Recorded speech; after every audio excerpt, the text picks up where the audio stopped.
Welcome to He Did This to Me, the sports podcast from a father and son who happen to be mostly optimistic Knicks, Mets, and Jets fans. My name is Nick, aka Goody, and with me is my old man, aka the big guy, Noel. And just like his name, all we do is win. Let's get to the show. It's time to begin. I think I started off last week by saying what a difference a week makes. Once Seriously. again, the Knicks have their eyes on the 2 seed as the Bucks falter and your boy Giannis comes up lame. The Knicks are now 1 game behind the Bucks. They are sitting at third, 1 game ahead of the Orlando Magic. Jalen Brunson continues to be absolutely unstoppable. OG is back to looking like his old self. Talk to me, big guy. How are we feeling about those Knicks? Got to be pumped right now. Like you said, what a difference a week makes, right? So, listen, they're playing great. Jalen is fantastic.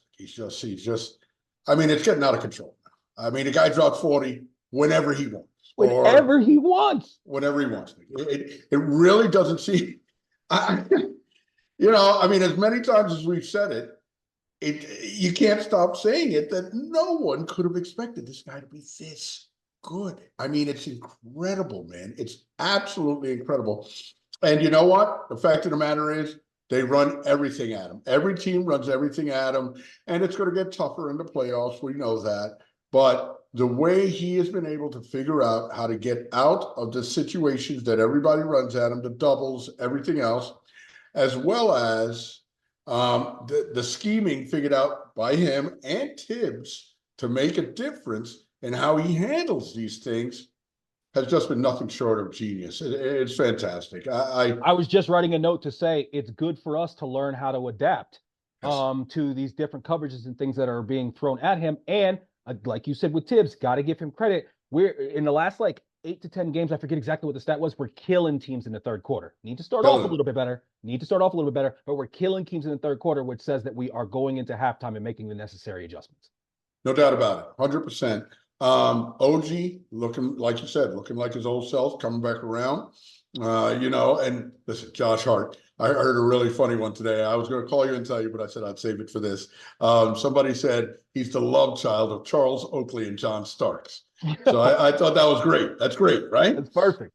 Because he embodies a little bit of both of those guys, half and Yeah. half. But he is fantastic. I mean, my goodness. And then, I think with OG coming back and able to take up a little bit of that scoring slack, it gives DiVincenzo a little bit of just to ease up under pressure for DiVincenzo. He can still drop 21 or 28 on a given night, but some nights when he's not on, I need another scoring just possibility. And I don't need that kind of pressure on him or McBride, consistently. Better to push them back a little, and they can just raise up whenever, the moment is there. It's just been fantastic, man. There's nothing more to say. And the Giannis thing, I feel badly for him personally, but listen, now they got to play Orlando tonight. Mm-hmm. They are 4-10 when one of them is not in the lineup, him or Dane. Let's face it, even with both of them in the lineup, that situation is terribly flawed. We can go into that later if you want, just about, Adrian Griffin being 30-13 and Doc being a game or two under 500. No. Hold on. That's Glenn Rivers, man. We're not calling him Doc. Right. No more Doc. No more Doc. No. He's lost his license. Right. Yeah, it's bad, man. It's bad. I just, I don't know what to say, honestly. I mean, for it to be this bad. I mean, I get it with the whole loss of Drew Holiday and all that, but there's no reason they were that good before and this bad now. Well, okay. We're going to focus on the Knicks, but I do think the loss of Drew Holiday has a lot to do with it, and we'll circle back to that. But let's start off with talking about our guy Brunson. Okay, so I mean, Jalen Marquise Brunson. I mean, this guy. Marquise, huh? That's his middle. Yeah, that's his middle name. Yeah, I said I gave his government name because the dude is official. All right, and he had 45 and 8 last night. Becomes the 8th player ever to have 35 and 8 in 4 consecutive games. The other 7 on that list the logo, Jerry West, the big O, Oscar Robinson, There you one of go. your favorite players of all time, James Harden, the aforementioned Dame Dalla, Dwayne Wade, and another favorite of yours, Nate, an actual favorite, Nate Tiny Archibald. Oh, Those are okay. the other guys to ever have that 35 and 8 in 4 consecutive games. I mean, he like you said, we're running out of superlatives. We're running out of things to say about the guy without sounding redundant, but his ability to just get wherever he wants, whenever he wants. And it seems like he is just so locked in right now. Oh, Everybody is in playoff mode, including Tibbs, only running an 8-man rotation, as we'll talk about here in a little bit. But also, a lot of people have been talking about, as a matter of fact, just Drew Holiday just got a 4-year, $135 million extension. So they're excited. They're happy with him up in Beantown. That's for sure. And you wow. know him. He's such a solid dude. So they say he's a great teammate. And his defense, his strength and ability to also stay in front of just about any guard in the league is fantastic. But Brunson last night going up against a guy who's known for his defense. Alex Caruso just absolute is toying with him. There's no answer for this guy. And like we talked about before, I love the adjustment that we've made. When they do double him, he's getting it away early. We're keeping Yes. DiVincenzo one pass away. So it's like, yo, if you want to double off our flamethrower, go ahead. And then we're having Josh Hart or Hartenstein flash towards the middle of the floor. And then now you have to collapse, and there's going to be somebody open in the corner or in that quick roll to the basket. We've done a much better job with that. And I think that that's definitely something that is going to pay dividends for us here in the playoffs. And if you noticed, like Milwaukee actually did not double Brunson as much as a lot of other No. teams do. And obviously Brunson was able to have his way with another 30+ point game, and I think he had a whole 10 assists that game as well. If not, he definitely had he at least had 8. We know that much. But I just think that Brunson is playing so well, and it's gotten to a point where if he misses a shot sometimes, like especially if it's within 15 feet, I'm like amazed that he missed the shot. I'm like, oh shit, he usually Right. hits that one. And one of the things I love about him is he can start off a game a little bit slow, and then he'll turn it on, and he'll have one particular quarter where, like you said, all of a sudden you look back at the points and he's like, yo, I saw him miss 2 or 3 shots I think he normally hits. He ended up having 17 that quarter. Like, yo, it comes out of nowhere sometimes with this guy. Yeah. And Yeah. he's been getting to the line a little bit more. Yeah. Squeaky wheel gets the oil, as you said. I've been saying it obviously nonstop. Tibbs has been saying it in the media. I tweet at official NBA referees all the time. I don't know, maybe they're reading my tweets. Who knows? But I don't know. All I know is my guy was 12 from 12 from the line last night. And all this conversation about, is Brunson in the MVP conversation? Is he top Yeah. five? No, forget that top 100%. five. He's the MVP. I think he's the most valuable player in the NBA. People are going to argue. The three people that I think are in the argument with him are Joker, SGA, Luca. Yes. Not Giannis anymore. Somebody said Nah, Giannis. No, nah, no, stop, nah, stop. nah, They nah. played too badly even when he was there. So get him out of the conversation. They're under 500 in their last 30 games. Okay, That's it. so No said. I don't want to hear it. I mean, talk to me, man. Like, explain to me which one of these other guys has had to deal with losing their second best player, Nobody. and throughout nobody else has had to deal with that. And not only has he kept his team afloat, but he has this team in the 3 seed. I don't see any way that we finish worse than a 3 seed, just because the Bucks and the Magic play each other 2 of their last 3 games. So Mm. therefore, we're gaining ground on somebody. We're gaining ground or extending the lead on somebody, no matter what happens in those games. And then I think that, yeah, the Bucks, their other game outside of the 2 against Orlando is against Oklahoma City. And like we said, these are probably almost definitely going to all be without Giannis. There's no way I think that this guy comes back by Sunday. I don't even think that would be There's smart, no way. especially There's no considering way. you have all of next week off. So Zero chance. zero chance. And now they have to play without this guy. We'll see. And they're already reeling, losers of either 4 or 5 straight. And the couple games they lost before they lost to the Knicks were like tough game. Like, I mean, bad teams. Like they so Mhm. they're reeling. Glenn Rivers, Get him out of here. Yo. And then what's up with him calling off the dogs with only a minute left right after they hit two I was threes? blown away by that, Nick. I was like, wait a minute. You I just mean, hit they two were down threes. 10. But you just hit two threes to get it What are you down doing? 10. Why didn't You you got a call it off a turnover or minute and a two. half ago? It's insane. It's Okay. insane. It really was. I was like, wait a minute. If I was a Bucks fan or if I was a Bucks owner, I'd have been like, I'd have been on the red phone by the bench, like, yo, what the fuck are you doing? What are you doing? You Yeah. know, the hotline. I was really surprised with that. And Doc, man, I just don't know, man. I'm sorry. The numbers don't lie, and the numbers do not look good. But, you know, honestly, they got to come back with him next year because what are you going to pay, like They just gave three him or crazy four money. coaches? Yeah, they just gave him Right. crazy money. There's no And you're way you're still fucking with paying him. this other guy. And you know, from They still his may be point, paying Budenholzer. oh yeah, you know, they're still paying. I think they're paying a total of three coaches right now. Right. Right. And then the other thing is, of course, he's going to say, you know, if I come in and I put in my system from the very beginning, and we've talked about before some of the excuses he makes after games. Yeah, yeah. Stop. Sorry, Glenn, Stop. but and I listen. I loved him as a Knick. I loved him when he was a Yeah. Knick. He's, you know, that's right around where I start to really remember the Knicks was the Doc Rivers time, and yeah, I loved him back then, but. You know, as a coach, I listen. The last thing I would ever want is for him to be the coach of the Knicks. And all of you No. people that are complaining about Tom Thibodeau, yeah, do you want Tom Thibodeau to get guys out of the game earlier? You'll see some shit like that. And, you know, and I'm telling you, Knicks fans would be all over him if he did that. Oh In my that God. particular game, OG, his impact on the defensive end, his Fantastic. ability to bother Giannis, which Giannis got off in the first quarter and he played pretty well in the second quarter. And then OG just seemed to totally frustrate him the rest Mm. of that entire game. And you know, Giannis is going to do like his little patent and spin move. OG is stripping him on his, you know, but as he's doing the spin, and we're running the other way. And OG coming back last night with 24 points.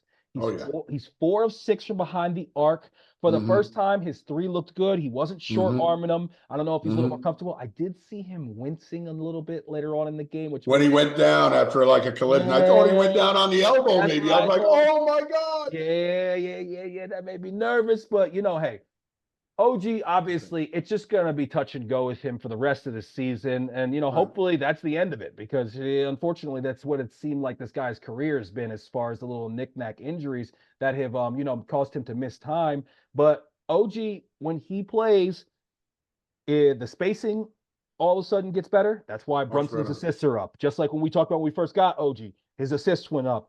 Then the defensive versatility and the understanding of where to be, when to be. I mean, the guy's a savant. It's amazing to watch. I think it makes Josh Hart's life so much easier Mm-hmm. when he gets to play against somebody who is the second best, you know, wing player. And OG can guard Right. any Right. single position on the floor. I've never heard people saying 1 through 4. I've seen them lock up Embiid. So we're gonna say go ahead and say 1 through 5. He can guard anybody. And when he gives us that scoring punch, like you said, it makes the like it just takes some of that pressure off of the deuces of the world, the ragus of the world, and the bogeys of the world. Now, what I think is Okay. going into the playoffs, bogeys looked a little bit better recently. He's Yeah. got the confidence being ratcheted up. I think we got to, especially in these last 3 games, try to get him as many minutes as possible so he can continue Agreed. in that rhythm. It kind of sucks that he's getting to a rhythm and then he's probably gonna have a week off before we play again, but at least Right. let him see some balls go in the basket. But when it comes to the playoffs, the recipe for winning for us is going to be out of those three bogey, OG, ragu. We need 2 out of those 3 to have solid to good offensive games, and maybe one Yeah. of them to have a really good offensive game. And then if we can sprinkle in a little bit of Deuce McBride with that Deuce. as well, then hopefully he can have a couple big ones too, because we know what Brunson's going to do in the playoffs. At this point, they're putting so much attention on him. It's like, what are they really going to do that he hasn't seen? So I just really hope that, you know, we can all just continue to play these last few games, obviously stay healthy, get into a rhythm. Your boy Precious, your boy Burks, they're afterthoughts at this point. You know, I mean, they're in case players, and you know Right. that's probably what they need to be if we're talking about a real playoff team. What about Deuce though? Deuce shooting coming back to earth a little bit. But hopefully he'll have a little downturn now and get red hot as soon as the playoffs start. I did notice last night though that he attacked the basket well a couple times and got some good finishes. One of them with the left hand, which I love to Yes, see that out of him. yes. No, Deuce. It's to the point now where I'm not worried about Deuce. I feel confident with Deuce. He really had a bad game yesterday. Not so great shooting from the outside. Deuce is going to be fine. I'm much more confident with, say, Deuce than I would have been with like a Grimes after a bad game. Okay. Sure. Listen, about the playoffs, things that are concerning me. Nick, if we get that second seed, now we're looking at Philly or Miami. I think that these are the last things we want to see in the first round, honestly. I get it. You think we're better than Miami and all that, but they did get Tyler Hero back, and they've got one of the best coaches in the league on their sideline. So I would rather avoid them if possible, but whatever it is, it is. And listen, the Sixers, I think we can beat both of those teams, but the Sixers with what's his name, with Embiid back is a problem. But 116. then, right, but then that's a problem, and that is a real problem. What are the alternatives? If we get second or third, who are we going to play? Then I don't want us to play Orlando. Orlando's a bit of a problem child for us because they're so big. So listen, no matter what, the playoffs is going to be tough, man. We're not going to go in there and just steamroll anybody. That's just not how we're built, I don't think. And they're going to throw something at Jalen different. I'm glad to see how we've adjusted, but I don't believe that it's all going to be gravy for Jalen in the playoffs. I hope so, but I don't believe it. Somehow these guys are going to come up with some new wrinkle, and we'll adjust. And that's what it takes. So we'll be fine. So as far as the potential matchups in the playoffs, one of the things that the Julius injury has done for me is it's kind of put me at peace with the fact that I have no expectations about how this season is or can end. Right. I think, if we went and we say we got either swept or gentlemen swept in the first round, that would be very disheartening to me. That would be really disappointing. Short of that, anything that happens, it's just like, well, it is what it is. Like, we don't have our second best player. It's tough out there to be able to, get to a conference finals or do anything of that nature when you don't have your second best player, an all NBA all-star. At the same time, there's nobody that I don't think that we can beat. I That's do right. agree with you that the two teams that scare me the most are the Sixers and the Heat. Those are the two teams that scare me the most. But the way I look at it is we're going to have to go through one of them in the second round if we don't get them in the first round. I Right. think that the Magic or the Magic or the Pacers sweep or gentlemen sweep, either of them.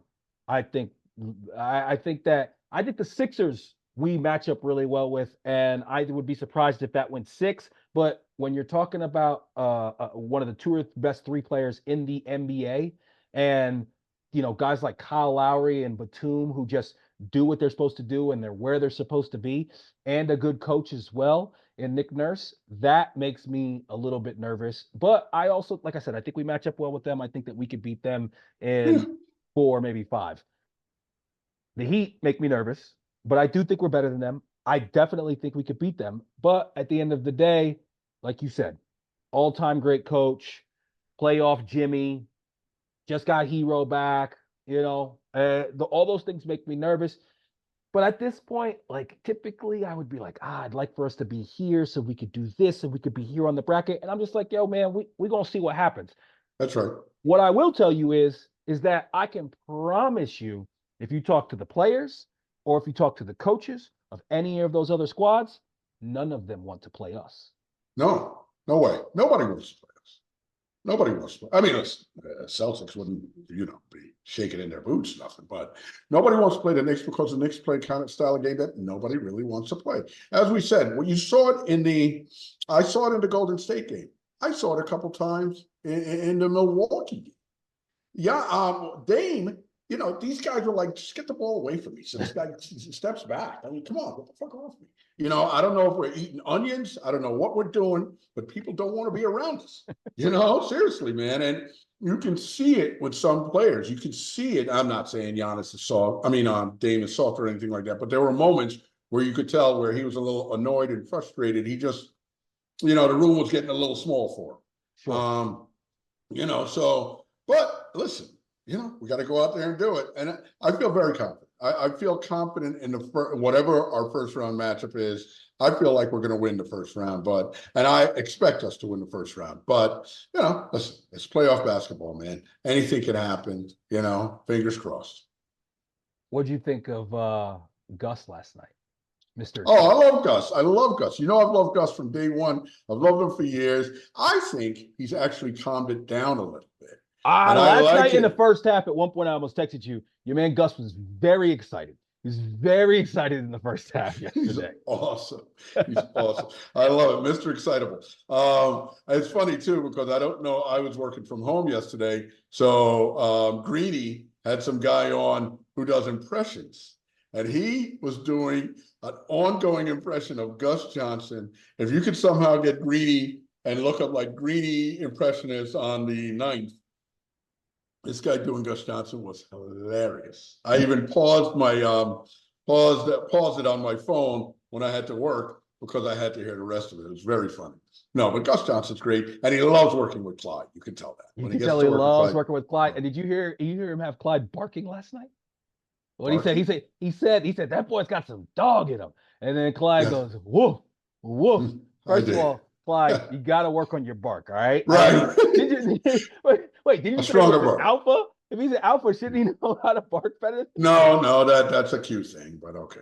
That's a cute thing. Wait. The dog and the barking thing is more of a cute thing. Okay, okay. All right, so maybe that's why. But come on, man, like Clyde, you got to work on your bark a little bit. That was a weak bark, but I just thought that was very very funny. That he got Clyde that Clyde started barking, and yeah, man. I mean, it's cool because not only does Gus obviously love working on MSG, being on that stage, being with one of his idols in Clyde, but he also covered that Villanova team so extensively that he has a little bit of inside knowledge when it comes to, the Nova boys and that entire team. So he has a little bit extra to add there. And, his energy is great. It's infectious.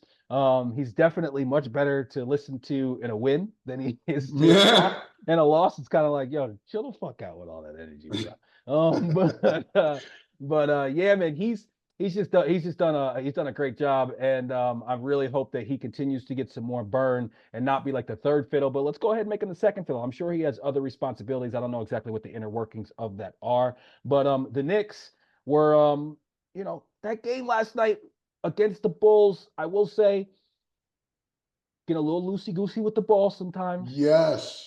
At the beginning of the game, we were making a lot of slick passes, and I think we had like 8 assists on our first 10 baskets or something like that. But in between that, we had a couple passes that either went awry or were really close to going awry. And the end of the first half, if your boy DiVincenzo doesn't hit that three, I think the whole game feels a little bit different. Could You be know what I different. mean? Right. And I definitely would have felt a little bit because I was just so livid with the team at that point for those last two turnovers and those two threes. And then DiVincenzo puts one up from half court that goes off the glass and in. We're able to extend the lead from 3 back up to 6. But you watch that 9-point lead just evaporate so quickly, and it was like, yo, man, Stupid inbound pass by stupid, Jalen Brunson. You're throwing stupid. from under the backboard and you're trying to throw it to somebody out by the 3-point line. What do you think is going to happen? I was blown away by that. And both of them, DiVincenzo and Brunson, had a couple really stupid turnovers near the end of the game too. Yep. That Yep. had me losing my mind. Yep. Okay, so that was a little frustrating. Yeah, where it's like, hey, we're up 9 right now, but if we were up 5, that's a serious problem, man. And yeah, they gotta tighten that. And it's so weird because they're both extremely high IQ basketball players. That's Yeah, clear. yeah. Yet somehow, some way, they make some of these gaffes, and especially like you said in the fourth quarter in big moments. I just hope that that's something that we get on the tape and they take a look at. And Brunson's always very critical of himself when it comes to turnovers. If you talk to him post game, and he's had a few, I just you just tighten it up, man. Just don't be. Sometimes I feel like we're too ambitious when it comes to the passing. But we Right. make so many other great backdoor slick passes that end up Yes. being layups. So it's like, hey, I guess if you're gonna attempt those, sometimes it's gonna not go your way and it's gonna look badly. So I just think that, hopefully they tighten that up for, first and foremost, my own, Ajda, and Mhm. also for what this team can be able to do as we get into the playoffs. I love that my guy Tibbs I love the way that he defends Brunson. Both when it comes to the refs and the calls. I heard that somebody told him that he wasn't in the top six in MVP on some ranking, and he said, "Well, I think there should be a recount." I just love that about him. I love that he defends this guy, and they all seem to just be a really close knit group. As Brunson said, the secret is that we all hate each other, but we secretly really like each other. And if you listen to the roommates podcast, I mean, all him and Hart do. You could tell they're actual boys because that's how Oh actual yeah. talk is. They talk shit to each other and go back and forth. And when they had Embiid on there, even when they've had Julius or Hartenstein, other Knicks on there, it's not just the Nova guys. They just seem to be a close knit group, and Of course. hopefully we get to see what they can do for the foreseeable future. Your guy DeRozan is a guy who I've heard floated as somebody who would be interested. He's going to be an absolute free agent, so we wouldn't have to give up anything for him. A guy that says that he would be really interested in coming to the Knicks. He wanted to come to the Knicks his last time that he was up for free agency, and it obviously didn't end up working out there at the end. DeRozan, another thing about him that I noticed. Okay, let's point out a couple things here. First of all, OG Anunoby, I love you, guy. You got to be a little bit smarter when it comes to the fouls, man. Guy, you got to be a little smarter. He Calm ends up with down. 4 fouls in the first half, and he should no, he ends up with, did he have three or he got his fourth? No, he got his fourth in the first half, right? Yes. And he got one. There was one. He got the third, and I was screaming, "Take him out of the game!" And then he picked up what should have been another one, and then the refs gave it to Mitch. And that just goes Right. to show you that sometimes these guys are doing things to make judgment calls. That was absolutely. I saw the replay. It was absolutely on Mitch. I mean on OG. It should not have been given to Mitch. They did us a solid right there. Okay, I'll admit when they do us a solid, and they did us a solid right there. And then he immediately gets another foul right after that. It was so stupid. And the So third one was stupid. a foul in the backcourt. That was so stupid. First of all, So Tibbs, stupid. get him out. He's got three in the first half. There's a few minutes left. Get him out right now. Just get him out. There's no point of trusting him for these last couple of minutes. It's not like it's earlier on. Go ahead and get him out right there. But OG, come on, man. Like you gotta be better than that because you're too valuable to us. We can't have a playoff game where we're playing against another team and now their best player gets to get off because you're on the bench. Because in the third quarter, it wasn't even that he was on the bench, but they switched Josh Hart onto DeRozan instead of him, and DeRozan had like I think 17 or 19 in the third quarter. Then Yep. OG gets back on him in the fourth, and clamps. The handcuffs are back on. So we just need OG to be smart about that. He's done that a few times in his Knicks tenure, where he has gotten in some early foul trouble. Just I know you play aggressive. I know you play really good defense. He's the most expressionless. We traded one robot for another. We traded RJ to robot for OG to robot. This robot just is much taller, jumps higher, and can hit a three. Well, I tell you what though, no, the more robot guy is Big Baby Top, Jericho. That guy has never shown an expression on his face ever about Ever. anything. I Ever. mean, geez. And please take the braids out of your hair. You don't even look like yourself. Stop that. I haven't even Um, seen him in a while. I forget have you seen him no, on the bench? no, no. But when I've seen him in like warm-ups, I'm still like, wait, who is that again? DeRozan would be a nice addition. You'd jettison Bogey if you got a DeRozan, but they're kind of duplicitous. But DeRozan obviously is better. But he would be. Listen, Nick. Wow. I mean, like if we had a DeMar DeRozan on this team right now, especially with Julius going down, we would be formidable, Nick. I don't know how you keep DeRozan on the court if you have OG and Julius healthy. Because Well, then but no, the thing he's your two? well, DiVincenzo would be the casualty there. See, the Right. thing with DeRozan for me is I think, like, I like DeRozan's game, but to me, for him to work on this team, it's like, can we sit down and have a conversation, DeRozan, about you being our sixth man? Right. Because in that starting lineup, especially with Julius back, you have two mid-range guys in Brunson and Julius. Right. Brunson needs the space of a guy who's a dead-eye Right. three-point shooter with That range, Chen's like Ragu. yeah, like Ragu and then OG. When he has those guys on the floor, it gives him more space. So I would like to see him as our sixth man. But the thing I love about him is, especially in late game situation, that guy's going to get off a decent shot or get fouled all the time, every time. That's right. Like so, That's right. but I just don't. Gets to the hole. He might be the type of guy, Dad, where he's at the age where he's like, yo, I just want to go to a situation and try to win. He's I already definitely think so. He's already voiced, and maybe I don't need the biggest. He's made a ton of money in his career. He signed a That's couple right. max contracts, and he has already said that he would love to play in New York. That's well publicized. So I could see that being, because we're not going big game hunting anymore. Our That's it, team, right. We got the big game guy. We need like this guy DeRozan, something like that, a good piece to fit in. It's very important what we do now, and I think people are starting to realize more. Just adding great shiny pieces doesn't always add up to 2 plus 2. Look at Milwaukee. Look at Phoenix. yo, Butler Okay, was driving me who? crazy today talking about bringing. He was like, "Well, but what if you could get Karl Anthony Towns?" And I'm just like, Oh, stop. "No, I no, don't want to hear that name ever again. ever again." Ever again. I don't care if Julius is healthy or not. I don't want Karl Anthony Towns. No, I'm sorry. I don't think he's the guy we need, man. he's I not don't cut from I the don't same love his cloth. game. He's not No, cut from the same he's cloth not as a those guys. defender. He's not a big time defender, not an aggressive Shoots too defender. many threes. Shoots too many threes. He's not that guy. Always nicked up. We're right. We got enough guys that shoot the threes between Brunson and DiVincenzo and the occasional Randall and our other guys, OG and Josh Hart or whatever.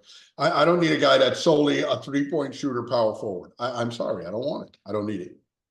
Agreed, and I'm excited the fact that unless there's a total disaster, I think we need the Miami Heat to lose, and we guarantee that we're definitely not going to be in the play-in. I love the fact that we're going to get a full week before we Yes. go out and play. Well, not a yeah, basically a full week, at least 6 days, Almost. at least 6 days, yeah, because it starts on the 20th, so that'll be next Saturday, and our last game is Sunday. So full week.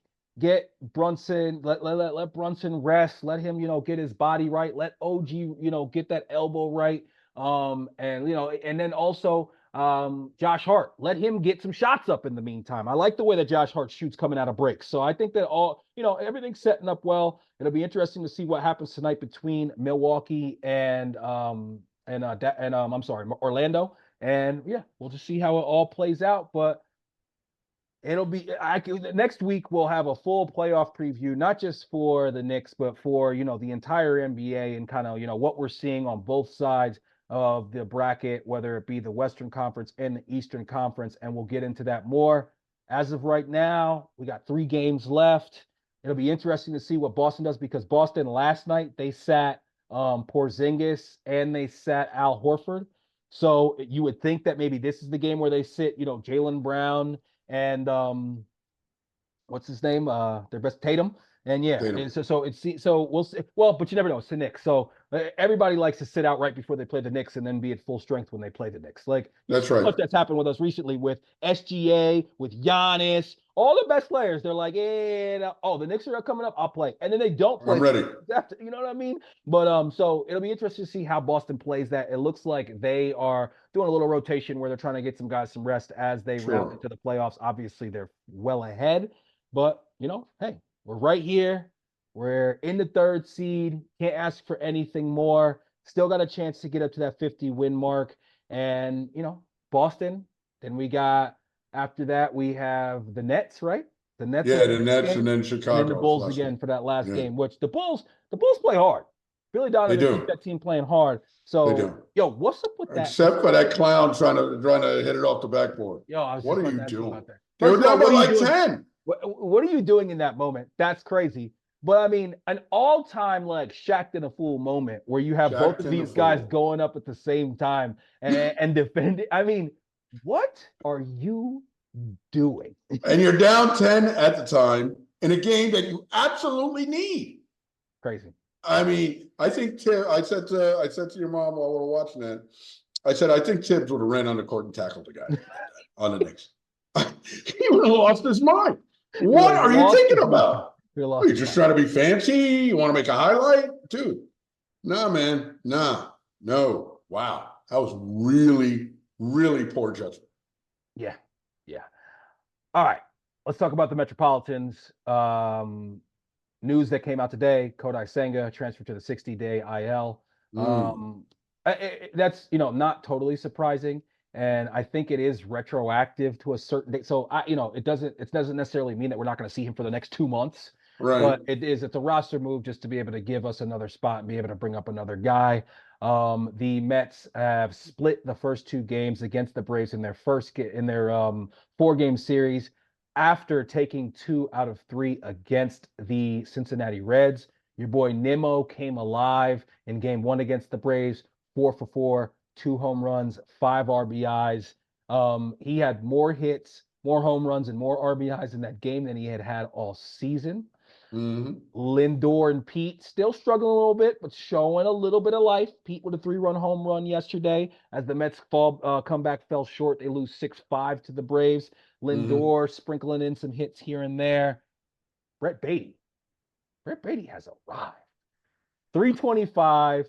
He's solid at third base. And the thing about the way he's hitting the ball, Dad, it's not like he's just like pulling the ball and, mashing the ball and he's hot right now. He's hitting to all fields. He's working counts. He really does seem to me like he's figured something out. And I thought an interesting comment with him. Gary Cohen said during the game yesterday that he asked Beatty about the fact that he has been a little bit more vocal and a little more demonstrative on the field, like, during plays, like after he makes a good play, pumping his fist, looking at the dugout, clapping it up. And he asked what that was about. And he said, is that coming with the success or is that something you put an emphasis on? And Beatty's response was, I just think it's a different team and a different clubhouse where, it's just a different feeling overall. And I think that that's coming across not only in my play, but, in how I'm projecting on the field. Paraphrasing, obviously. But I thought that was an interesting comment.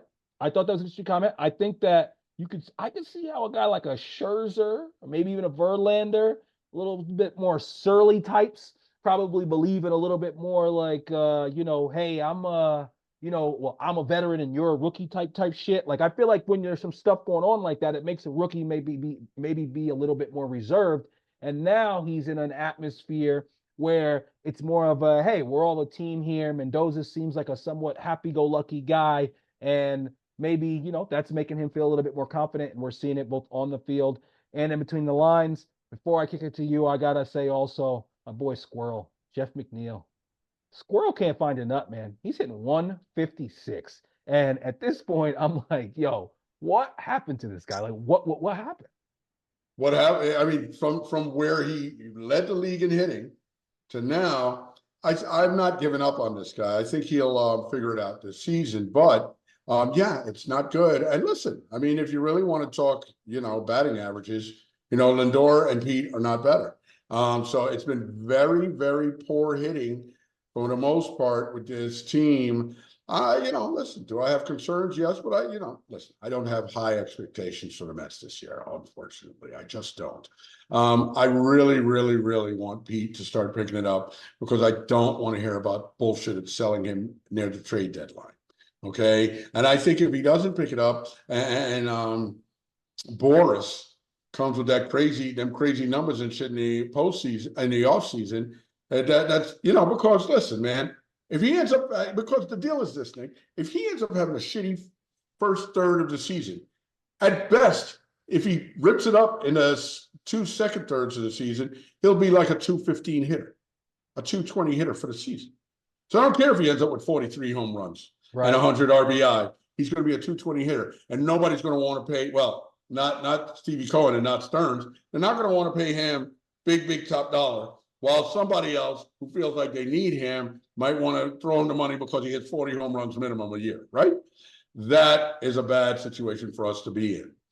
So I need him to pick it up sooner so that he has a chance at hitting like 260 or something. There's no way to dig out of the hole, like we said before, when he has a really, really shitty start. Same with Lindor. I mean, look, Lindor's not going anywhere. We know that, but Lindor, he's got a lot of people on the fringes, not even on the fringes, but a lot of Met fans chirping at him saying, hey, he's not worth the contract. He's not this, he's not that. I like Lindor. I really do. I think he's a good leader. I think he's a good clubhouse guy, and I think he's a very good player. But his numbers have to reflect it. He's got to do better at the plate, man. I mean, sometimes these guys just drive me up a wall, but it's baseball, man. Baseball's a tough sport. Hey, agreed on all fronts.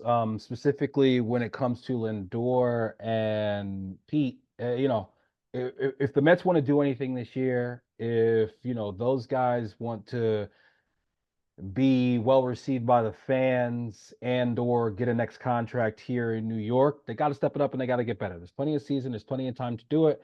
Let's just hope that they do. Mm. I think that Marte's looked pretty good at the plate, which as I've said a million times, I think is super key for this team. Um, the defense has played well. I think that's another big issue, a big thing for this team. It's a Think key so? for us. I think the defense has played pretty well overall. Yeah, I do. I don't know like what the advanced metrics are or anything like that. We can't throw anybody out. It seems like we never throw anybody out. Yeah, I We haven't. saw a throw to second base that was so wide of second base.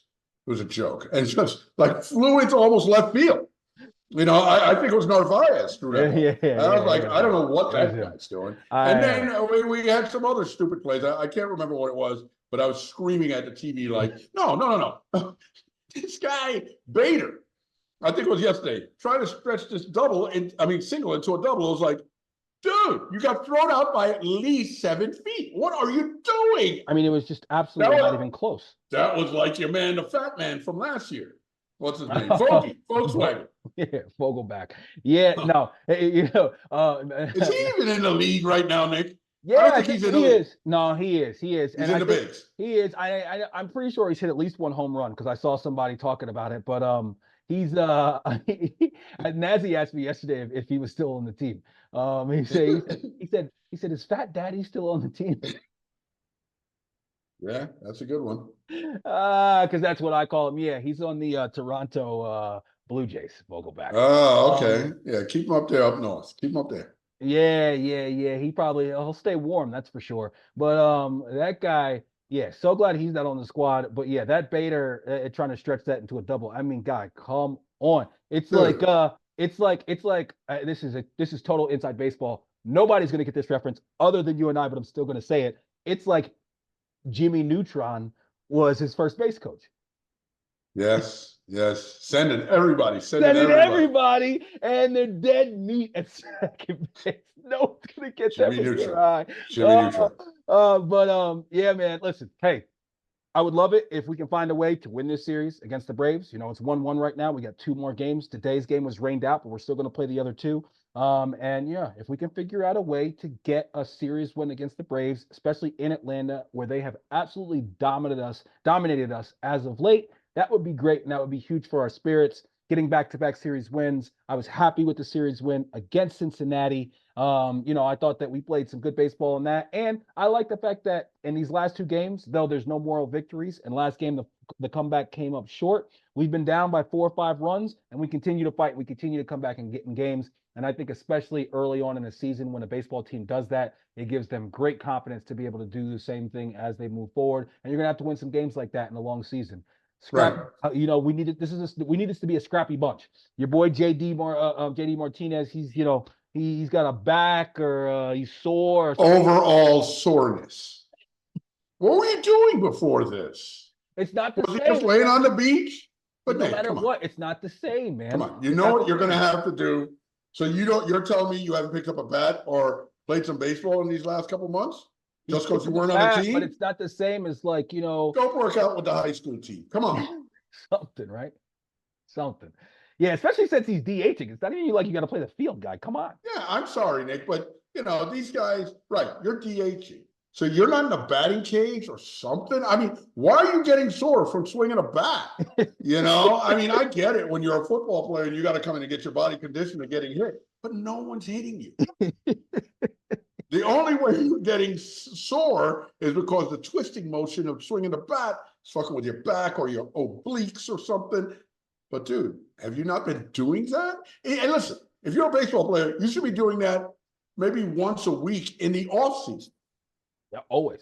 Yeah. Okay. And Yeah. ramping up towards the season, are you not doing that 3 or 4 times a week? What's going on? Yeah. Yeah. Yeah.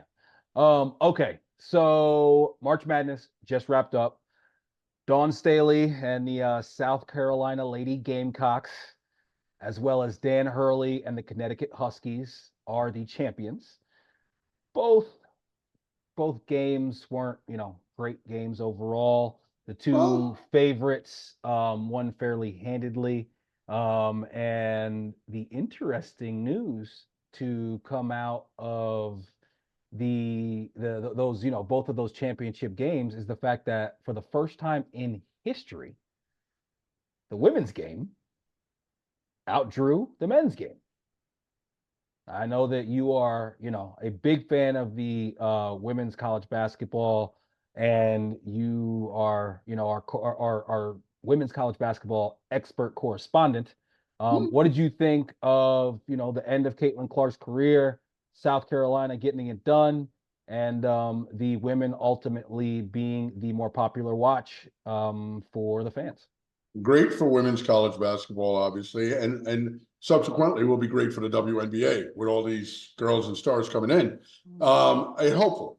The thing is, I mean, I think the reason it gets more notoriety is because you have rivalries and personalities building up over the years. Nobody knew any of the players on any of the men's teams except for Edie. Okay, everybody knows him because he's a giant, right? But nobody knew any of the other guys. The rivalries, the storylines behind the women's game was much better. And listen, although the women's game didn't end up being a fantastic nail biter, it was a 6-point game with less than 3 minutes left. Sure. Okay. Now the men's game was a snooze fest. Okay, come on. By the second half, it was over. And the thing I like about Connecticut is and Hurley's teams is they know how to win a lot of different ways. The only way Purdue was going to win. Listen, Zach Edey had to do his thing, which he did. And Hurley did a good job of defending him, but not doubling him enough so that the other guys couldn't get off. Yep. And the other guys did not get off at all. And Zach Edey, although I thought, hey, listen, at the start of that game, I was like, hey, wait a minute, maybe I'm wrong about this guy, because I constantly feel like, he's not going to be so great in the pros. I was like, wow, that first half, or especially early in the first, I was like, wow, he's playing really well. But honestly, you saw him peter out in the second half. Mind you now, all the pressure was on him because, everything was on him with that game. He would have to do everything for them to win, and he did, and they still lost by a bunch. But I don't think he's going to be a great pro. He's just too slow to be a great pro. People like Mitch Robinson would beat him to the other end and dunk on him and get dunks every time. Same way Hartenstein would do the same thing. And guess what? They'd block his shot too, because he's too slow in all his motions. They would block a lot of his shots. He's not going to be a great pro. Hey, here's a wild prediction. I think that guy Klingon might be a better pro than Edey. Yeah, the guy for Connecticut. Sure, I'm with you on that. He's like he's like a young Hartenstein, that guy. Right, and he could also possibly end up getting a little jump shot. You could see that. I mean, I don't know. He'll be more active. Absolutely. I definitely think that, Edey, though he was able to have a huge game, I mean, he had 37 points. He shot 15-25 from the field. I mean, he had a fantastic game, but UConn's just too much. And like you said, they're so well coached. They never, ever get sped up. It seems like they're just ready for every situation. When certain times when they tried to press, when they tried to trap, when they tried to do this, it seems like they just always made the correct basketball play and did so calmly and under control. And obviously, I think that is definitely a reflection of their coach. One of the things that's really impressive, and I've heard this conversation, and I'll ask it to you, they were able to win back-to-back, but they had a very different cast of characters. The other back-to-backs, that Duke team back in the day that Dan's brother played on, Bobby Hurley, and then that Florida team in the early 2000s. Yeah. Both of those teams basically return the exact same team. That's right. So this right here, I don't know. You tell me, what would you say is the most impressive out of those three different back-to-back champions? Oh, I think this is the most impressive for the same reasons you just stated. I mean, listen, it's a totally different team. I think they got one starter back last year, and the 4 other players were new guys. That's impressive, man. That shows you that there's a major, serious consistency in coaching and the program that they run. That these guys can come in and play this way. And not only that, to be that dominant. They're so dominant. But I think also, I mean, if you want to look at it the other side, if I was a Dookie, say, and I want to argue the other way, I would say, well, the teams now are easier to beat because they're not as together, because the other teams got all new guys also. They didn't beat a UNLV. You know what I mean? Like, Right, right, right, right. right. They're not beating other teams that have been together 3 or UNLV, 4 that years. Kentucky team with Mashburn, those were You some know what I'm good saying? teams And they played right, against. and those guys have been together. They're in a program, all this and the other thing. So that is a little bit more. But mind you, now they didn't. Every game they won by what, 13 or more, or 18 and more? I mean, it's just incredible. And They just Purdue is one really of those crushed the league. teams where they have a lot of guys who have been there for some. It's not like Purdue is like a bunch Yeah, of one and done guys. So yeah, I listen. I but think Purdue's not as good. And I'm sorry to no, interrupt, they're but just not. Purdue's not as good. They're not. Purdue is kind of like Iowa, in that they had a great player on the team who lifted everybody. But when you meet a team like South Carolina in the women's bracket and Connecticut in the men's bracket, that shit don't really matter. When you got that one great player, they can figure that shit out and make a difference, and you're not going to be able to win that game. And, I think the similar thing happened to both. They ran into a legitimately greater team. But then look, South Carolina did the same thing, Nick. They had 4 or 5 new starters too. Mm-hmm. 2 freshman girls who were getting it done. Okay, Done. so you got to look at Dawn Staley and the program she's running over there. Okay, Absolutely, absolutely. And now see, the thing in the women's game is them freshman girls and the sophomore girls on the South Carolina team ain't going nowhere. They're gonna all be back next year. Yep. So that's gonna be, hey, be watching out for them to repeat. And they won 2 years ago. Mm-hmm. So now they won now. Lost to Iowa. If they can win again next, wow, that's a real dynasty coming about, man. She's also crushing it on the sidelines with her outfits. They call her Louis Vuitton Dawn. I know I didn't like Oh, that jacket, but that's just personal choice. I listen. I didn't love it either, but it's supposedly a very high fashion jacket, and she's always wearing some fresh kicks. I'll give her that. Your boy Calipari leaves the blue blood, Kentucky, and is now going to Arkansas. Arkansas. Takes a pay cut. Did Okay. he? Yeah. What they say? I just saw a headline today that says that his annual salary will be less there.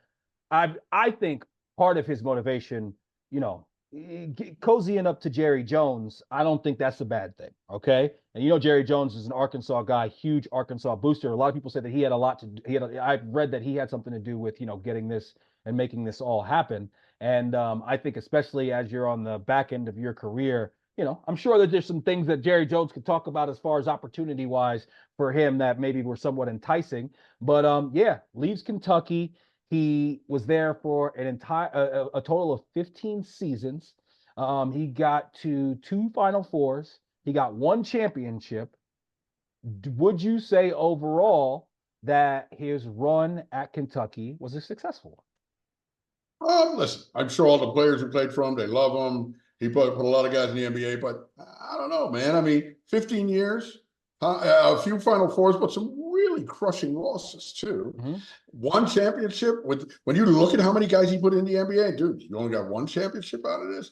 I don't know. I don't know. Successful, I guess that's relative. And oh, by the way, yeah, Jerry Jones may be something, but forget Jerry Jones, man. Calipari's boy is the Tyson Foods guy. The guy who owns Tyson Foods is the biggest benefactor. That's why they said he went to Arkansas, because that dude is huge. He is the biggest booster at Arkansas, and he's supposed to be very good friends with Calipari. Oh, okay. So, yes, so he had a lot to do with this. And listen, you want opportunity? That guy can give you any opportunity you want. He's one of like the 10 richest guys in the country. Okay. I mean, he's a mad guy. Okay, he makes Jerry Jones look small on the money side. Okay. But this guy, Calipari, I think Calipari is a decent coach. I think he's a great recruiter. I think he'll go into people's homes and say, I'll get your boy into the pros. And you know what? There's no reason for anybody to doubt that. And ultimately, in a lot of these homes, shit, in every home, that's the goal, right? I mean, Yeah. you would love for your son to go and play and win a championship in college. But if somebody said, he's not going to win a championship, maybe have some disappointing losses, but he's going to go to the pros, you sign up for that every day. Yeah. For sure. So a lot of families are going to be good with him coming into their living room. And listen, there's going to be a lot of interesting moves now in the transfer portal. Of course, he's going to get a lot of his Connecticut guys. A lot of people are saying there's a guy from Indiana State, big dude, like a 7-footer from Indiana State, wears goggles or something, and they're saying he's in the transfer portal. And people are saying Dan Hurley needs to go tap him on the shoulder real quick and be like, come on over here. I know. I hate that. I hate even that that's a conversation, but I get it. The thing about Calipari that I'll give him a lot of credit for, listen, obviously you would hope to be able to get to the mountaintop more times if you're him or if you're a Kentucky fan with, like you said, the amount of talent that has come through there. They have the most players currently on NBA rosters in the out of any school. The one thing I noticed about Calipari is how his guys ride for him. Like the guys Yeah, who they were do. coaches under, I mean, that played underneath him, all those Kentucky guys, they friggin' love this guy, man. Love him. And Love him. they talk about him so highly. Julius made a post, and I saw a post from Kendra Randall Yeah, I that, saw it. yeah, where she says that her grandmother was in a Kentucky hospital, and Julius reached out to him and said, "Hey, is there any way that we can get her to a UK hospital?" And she was in a helicopter within like 15 minutes. You know what I Right. mean? So that says something about the type of guy he is. And No, so definitely. when it comes to wanting to send your boy to somebody who's going to be almost like a second father figure to him and is going to be a really important figure in his life. It's not just about the fact that he can get to the league. It's about this is somebody who is going to instill in him a certain level of responsibility and accountability, but also form a bond with him that hopefully he No can doubt. have for the rest of his life. And he seems to be fantastic at doing that. So I love that part about his story. And we'll see what the next what the next chapter holds for him as far as success. And the one thing about Arkansas is that, if he has the same amount of success that he had at Kentucky, they'll sign up for that right now. If he's able to, Hmm. get them a championship, I mean, they haven't been good since the Nolan Richardson days, back there, Right. 40 minutes of hell. 40 So, minutes out. yeah, so it'll be interesting to see how that plays out. But I also could see how maybe at this point in his life, he's kind of just like, can we get the spotlight? A little bit less spotlight. I mean, listen, it's still a big time school. He still has his name, but it's not quite the spotlight, and it's not probably quite the dealing with some sort of booster type coming in and talking about what are we doing, why can't we do, you know what I mean? Like I don't think he's Right. going to deal with that as much, and I could see why that's appealing to him at this point in his career. I think he doesn't want to deal with the booster pressure and all that. But I think somehow, some way, Calipari is going to be successful at Arkansas, and I think the spotlight's going to be back on him. And I don't think he has any problem. Okay, but when it's a spotlight for success, Right. okay, nobody wants a spotlight for failure. But when it's a spotlight for success, he'll have no problem embracing that. And I think he's going to be successful. I really do. I think things got old and stale a little bit in Kentucky. And it was a good time for him to move on, frankly, for both sides, probably. Because listen, I suppose it's difficult living with the outsized expectations of Kentucky, but he does need to change it up a little bit. He needs to get his one and done guys, but he also needs to bring in some, third and fourth year guys who are solid. And, he can't be running out these all-star rookie teams, especially when he's not making the necessary adjustments in the second half. Sure. Sorry. And we talk about Kentucky moving on. Your boy Greeny floated this the other day. I want to hear your opinion on it. He says that right now the Kentucky Wildcats should absolutely be putting in a call to Rick Pitino. What do you think? I think Rick Pitino's a little old for that, man. He can How still old is coach. Rick? The He can Johnnies are still. good this year. Johnny's The a Johnnies better. they Johnny's a better. overachieved this And year. listen, Rick would answer that phone and be on the next thing smoking to bluegrass state. You know Listen, that.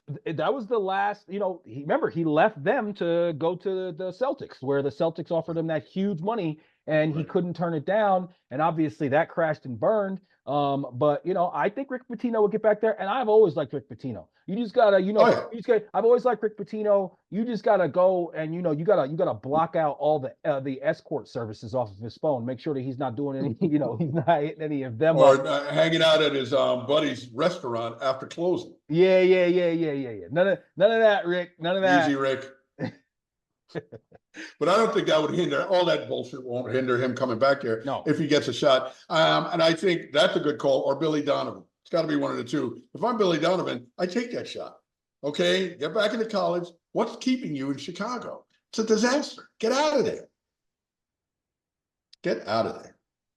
Catch us every week on YouTube or wherever you find your podcasts. Please follow, like, comment, and subscribe, and make sure you hit that notification button on all platforms. Really appreciate all the love. We try to stay as current as possible. So episodes typically will drop on Thursdays or Fridays, depending on the Knicks schedule.